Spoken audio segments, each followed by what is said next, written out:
Hello everyone, welcome once again to SSC point. मैं शिवम पांडे, आपका host और दोस्त, एक बार फिर से आपके सामने। आई होप आप सभी लोग अच्छा कर रहे हैं। वर्ल्ड ज्योग्राफी की सीरीज में आज छोटा सा और इम्पोर्टेंट टॉपिक और आपके सामने है, जिसमें आज सभी ने थंबनेल देखा है तो आपको अंडरस्टूड हो गया होगा कि आज हम क्या पढ़ने चल रहे हैं। वॉल्केनोस पढ़ रहे हैं। अब इसमें मैं आपको वॉल्केनो के फॉर्मेशन के बारे में नहीं बताऊंगा कि चैम्बर्स वगैरह या क्या है, थोड़ा बहुत उसके बारे में जानकारी बताऊंगा। बाकी मैं यहाँ बताने वाला हूँ कि पूरे वर्ल्ड में कौन कौन सी मोस्ट एक्टिव वॉल्केनोज हैं जिन पे क्वेश्चंस पूछे गए हैं। मैं बस इंपॉर्टेंस लेके आता हूँ, क्योंकि एसएससी लेवल पे जो पूछे जाते हैं मैं उनकी बात यहाँ पे करने वाला हूँ, ठीक है। और लास्ट में आप सभी को बताया कि विश्व और भारत के वॉल्केनोज पढ़ेंगे और उसके अंत में कुछ क्वेश्चंस करेंगे, जैसा कि हमेशा करते हैं। तो पहले कुछ भाग जान लीजिए कि भाई ये क्या है। आप ध्यान से देखिए, ये टॉप पार्ट जो इसका है ये क्रेटर होता है। ये क्या होता है? क्रेटर। बाहर जो लावा आया उसे आपने मैग्मा कह दिया, और ये जो धूल धुआं निकला इसको आप सिंडर कहते हैं। इसे आप क्या कहते हैं? सिंडर कहते हैं, ठीक है। तो याद रखिएगा अच्छे से। क्रेटर का मतलब ये पार्ट जो आपका ये यहाँ पे ओपनिंग है, इसके इस पार्ट को आप क्रेटर कह सकते हैं। ये आपका मैग्मा है और ये सिंडर है, ठीक है। तो वो जो धूल लक्कड़ होता है इसमें मतलब ये जो धुआं होता है ना, ये बहुत ज्यादा पॉइजनियस गैसेस होते हैं। पॉइजनियस गैसेस होती हैं जो अपने रास्ते में आने वाली किसी भी चीज को जला देती हैं, ठीक है। रास्ते में आने वाली किसी भी चीज को क्या करती हैं? ये जला देती हैं। तो इसके रीजन से ये इनका अपना अलग रोल होता है। अगर आप वॉल्केनोस की बात करें तो तीन तरह के होते हैं, आप सभी को पता है। ये थ्री टाइप के वॉल्केनोस कौन कौन से होते हैं? Active, dormant and extinct. Active जो लगभग में एक्टिव हो, जैसे हवाई द्वीप जो है अमेरिका का। हवाई द्वीप जो है, द्वीप है अमेरिका का, ये काफी क्या है? Active volcano. क्या है? एक्टिव वॉल्केनो है। वहीं डॉर्मेंट होता है, एक्सटिंक्ट जो मतलब अभी एक्टिव नहीं है, और अभी काफी वर्षों से इसमें कोई उद्गार नहीं हुआ है। और एक्सटिंक्ट का मतलब लगभग में फिनिश हो गया है, अब उसकी पॉसिबिलिटी नहीं है। इसकी पॉसिबिलिटी होती है, इसलिए इसको सबसे खतरनाक माना जाता है। डॉर्मेंट क्या होते हैं? डॉर्मेंट अपने आप में ये खतरनाक होते हैं। खतरनाक क्यों होते हैं? क्योंकि डॉर्मेंट है। लेजी इंसान भाई कब उसकी अंतर चेतना जाग गई, वो उठ गया बैठ के पढ़ने लगा कि आज मैंने कुछ करना है, तो वही इंसान है। किलामू, किलामू इन हवाई द्वीप America, world most active volcano. World का सबसे एक्टिव वॉल्केनो कौन सा है? किलामू इन द हवाई द्वीप अमेरिका। वहीं पे कोटापैक्सी इक्वाडोर विश्व में सबसे ऊंचा है। The highest volcano, the highest volcano Cotopaxi, Ecuador, ठीक है। Ecuador, Cotopaxi, okay. तो आपको ये पता होना चाहिए, इंपॉर्टेंट है। इसको नोट डाउन कर लीजिए, इसको नोट डाउन कर लीजिए। सारे के सारे इंपॉर्टेंट है, यहाँ पे कुछ भी ऐसा नहीं है जो एसएससी एग्जाम में ना पूछा गया हो। ये सारे के सारे टॉपिक्स जो एग्जाम में पूछे गए हैं, इंपॉर्टेंट है, वही लिखे गए हैं। मैं ऐसा नहीं है कि बहुत ज्यादा आपको लिखवा दूं और आपको लगे कि कंटेंट ज्यादा है और पढ़ा नहीं जाएगा, नहीं। आपको एसएससी में पूछे जाने वाले सारे क्वेश्चंस बनने चाहिए, मेरा एक मेन मोटो होता है।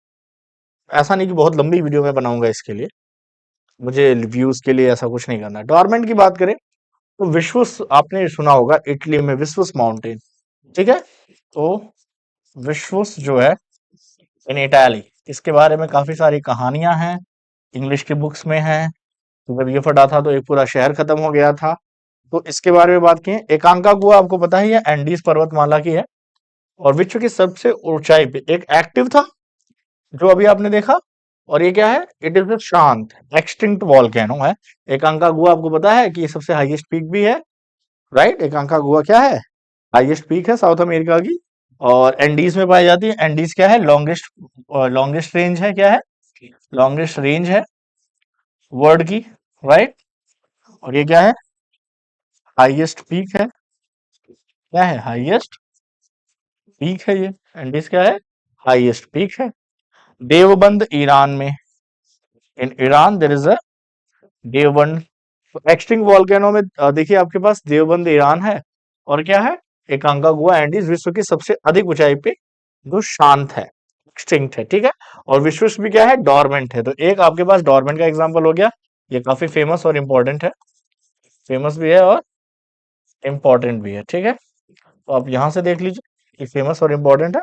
और ये एक्सटिंक्ट वाला ये रहा आपके लिए। एक्टिव में भी हमने क्या देखा? एक्टिव में फिर से याद रखिए, विश्व में सबसे ऊंचा ज्वालामुखी पर्वत है, एक्टिव है ये। कोटापैक्सी भी। और सबसे ज्यादा सक्रिय किलामो है हवाई द्वीप। ठीक है, इंपॉर्टेंट पॉइंट्स।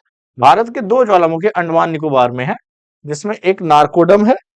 ये नारकोडम आपका क्या है, डॉर्मेंट है। नारकोडम क्या है, देखिए, नारकोडम जो है ये डॉर्मेंट है अंडमान एंड निकोबार में, ये डॉर्मेंट है। वही बैरन जो है, जो बैरन है ये एक्टिव है। तो हमारे यहाँ अंडमान निकोबार में, ठीक है, अंडमान एंड निकोबार में हमारे पास वॉल्केनिक, ये वॉल्केनिक आइलैंड है ही। लक्षद्वीप कोरल आइलैंड है, और ये क्या है, ये वॉल्केनिक आइलैंड है। तो जिसमें से आप देख सकते हो, वहीं ऑस्ट्रेलिया में कोई भी वॉल्केनो नहीं है। Australia don't have any volcano, तो ऑस्ट्रेलिया में वॉल्केनो ही नहीं है। इटली कहाँ आता है, यूरोप में, अमेरिका में आपने देख ही लिया, एशिया में आपने देख ही लिया। आ जाइए, ज्वालामुखी के जो टॉप का फेस होता है उसे आप क्या कहते हैं, क्वेश्चन पे आ जाइए। उद्गम केंद्र नहीं, मैग्मा चैम्बर तो नीचे होता है, मेंटल की लेयर से आता है। तो यहाँ पे क्या होगा, क्रेटर। क्या होगा, क्रेटर। संसार का सबसे एक्टिव वॉल्केनो कौन सा है, किलामू। क्या है भाई, किलामू। क्या है, किलामू। कहाँ पे है, हवाई द्वीप पे। कहाँ पे है, हवाई द्वीप पे है, हवाई द्वीप पे है, याद रखिएगा, हवाई द्वीप पे। ज्वालामुखी की सक्रियता अधिक पाई जाती है हवाई द्वीप में। हवाई द्वीप में सबसे ज्यादा एक्टिव है, जापान पे है, रिंग ऑफ फायर पे है, बट हवाई द्वीप भी रिंग ऑफ फायर के बीच में ही आता है। तो रिंग ऑफ फायर क्या है, रिंग ऑफ फायर वो एरिया है पैसिफिक सी का, पैसिफिक ओशन का, जहां पे सबसे ज्यादा एक्टिव वॉल्केनो पाए जाते हैं। ये इंडिया की रेस से होके, जापान से होके हवाई द्वीप के बीच में है। यहाँ पे सबसे ज्यादा एक्टिव वॉल्केनो पाए जाते हैं। देखिए, एक्टिव वॉल्केनो कहीं ना कहीं अर्थ का निर्माण करता है। पूरा अफ्रीका पहाड़ प्लेटू एरिया है, और वॉल्केनिक इरप्शन से बना हुआ है। हमारा साउथ इंडिया भी क्या है, पूरा वॉल्केनिक इरप्शन से बना हुआ है। ठीक है, तो बहुत सारे प्लेटू हैं जो माइंस और मिनरल्स मिलते हैं, ये कहीं ना कहीं इन प्लेटूज से ही आते हैं। कोटापैक्सी कहाँ पे है, कोटापैक्सी कहाँ मिला हमें, इक्वाडोर में मिला। क्या मिला, इक्वाडोर में मिला। पृथ्वी के नीचे जो द्रवित शैल है उसे आप क्या कहते हैं, पहले आप क्या कहते हैं, मैग्मा कहते हैं। बाहर आता है तो लावा, वहां पे क्या कहते हैं उसको, मैग्मा कहते हैं। क्या कहते हैं आप, मैग्मा कहते हैं। कोटापैक्सी के बारे में वो फिर से देख लीजिए, आपको मैं दिखा दूं, कंफ्यूज हो। विश्व में सबसे ऊंचा ज्वालस एक्टिव है, एक्टिव है, और वर्ल्ड का हाईएस्ट है। वर्ल्ड का क्या है, हाईएस्ट है। चलिए, लास्ट दो क्वेश्चन। लंबे समय तक शांत रहकर विस्फोट होने वाला, मैंने अभी को बताया।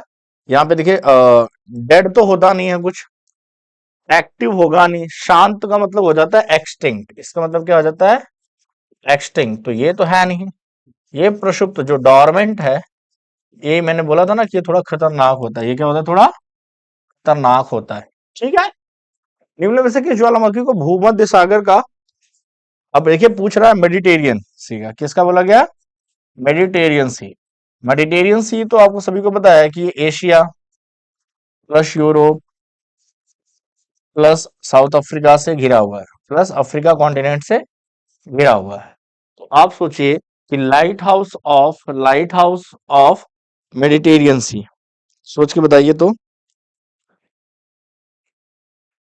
लाइट हाउस ऑफ मेडिटेरियन सी क्या होगा आंसर।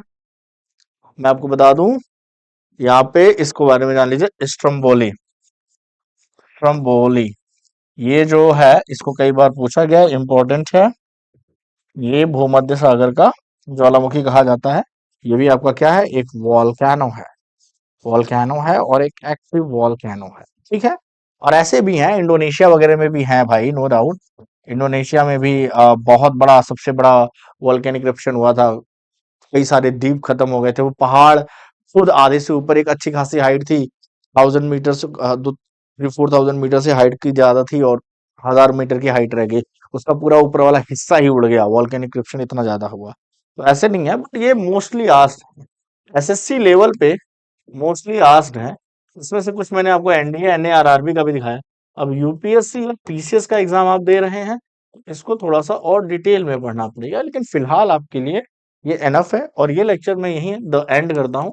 इतना डेटा अगर आप याद रखेंगे तो आपके लिए आसानी होगी चीजों को समझने में। बाकी मिलते हैं आपसे किसी और लेक्चर में, कुछ ऐसे ही छोटे छोटे टॉपिक के साथ एसएससी की आज के लिए इतना ही। Bye bye. Have a good day.